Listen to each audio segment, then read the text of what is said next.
A parents group is hoping Erie County will revisit and perhaps modify at least one aspect of its new rules for schools this year, which were announced earlier this week. Channel 2's Dave McKinley spoke to the leader of that group about it this afternoon. That county health officials and education leaders seem committed to having in-person learning 5 days a week this year. She is appreciative.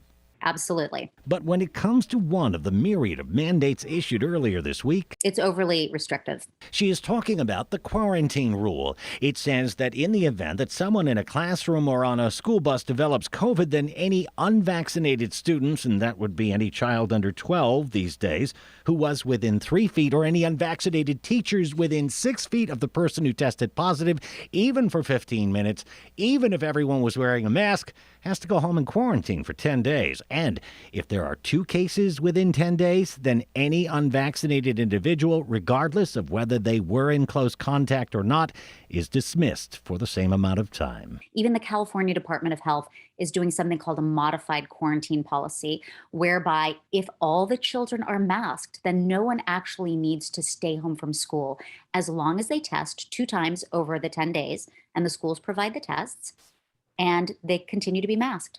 And she raises the question that if everyone is wearing a mask, which is supposed to offer protection, then why is that disregarded under the rules as written? And if everyone is wearing a mask, students should not have to quarantine, period.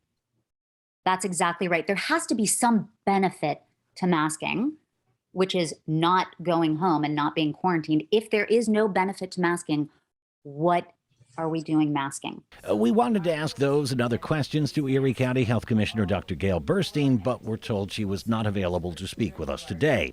When the rules were announced, County Executive Mark Poloncarz referred to those raising objections as a vocal minority. Well, it's always disheartening to hear when Mr. Poloncarz says things like that. He said this last year as well for the open schools movement. Whether we're a minority or not, I mean, we're a group of thousands of parents whose voices deserve to be heard. It is on schools to help county contact tracers determine who would be subject to quarantine, in part by keeping seating charts for classrooms and buses. And if they don't, and if a case of COVID arises, then anyone in the class or on the bus who is unvaccinated goes home for 10 days. Dave McKinley, Channel 2 News.